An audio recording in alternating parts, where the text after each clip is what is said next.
So we took what we had and put it all in the school because we believed in it. We believe it was going to change the community and transform the community and impact the lives of kids for years to come up into their adulthood. And that's what it has done and is doing so 10, 11 years later under our leadership. So it was, yeah, it was worth it, but it is a sacrifice. It is an investment. So I do tell founders that when they start off, is there's no magic guaranteed pot of money that you can go access for starting a school or any business for that matter.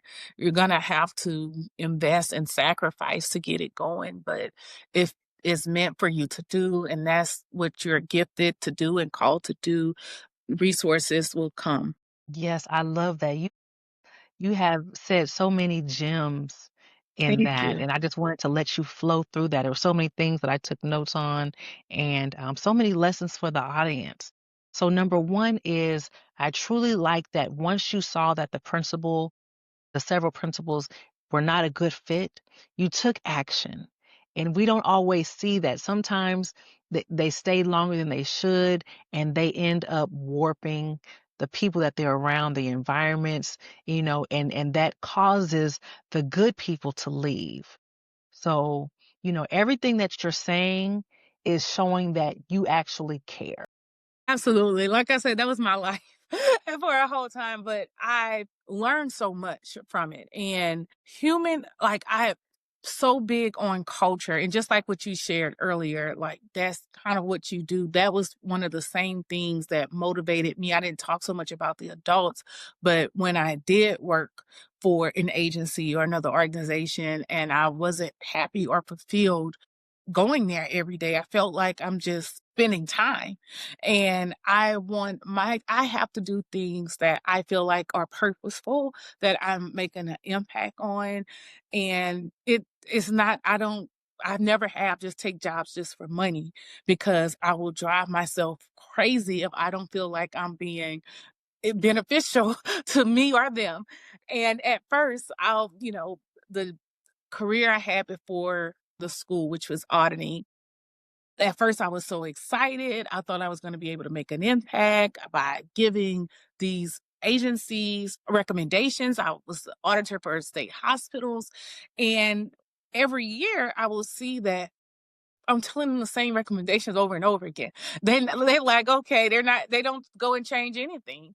So I'm like, what am I doing? And then I did not see where I had room for growth because no one was noticing that extra effort and I didn't see the impact in the work. So I have to see the impact somewhere on one end or the other. So I just stopped. It got to the point where I just did not enjoy going to work anymore. And then I would look at my supervisor who had been in that field for 30 plus years. He was almost about to be retired. And I would just think to myself, this cannot be my life for the next 30 years. It was just making me stressed just thinking about it.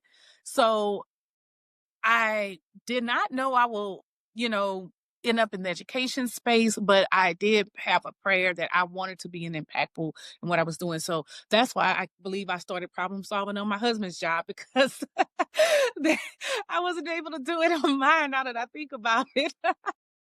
So, however, I was able to see the impact, and I always said to myself after that experience, I said, if I ever had an opportunity to be the boss of anyone or supervise anyone, I would want to create a space where people love coming to work because that is the one thing that I wanted going on other jobs that I did not love going to. So I was like, man, I would want to be able to create that. So that's why that was so important to me, which transferred into culture because I believe that if people enjoy being at a place, they're going to produce at maximum effort. So, and at the end of the day, when you talk about schools, everything I do is student focused. Those are the customers, the students. And not that we don't care about the staff, but the students don't benefit unless the staff produce. So in order for the staff to produce, because they are human beings and not robots, they have to feel valued and impactful in order for the students to benefit. So that's also why that was so important to me.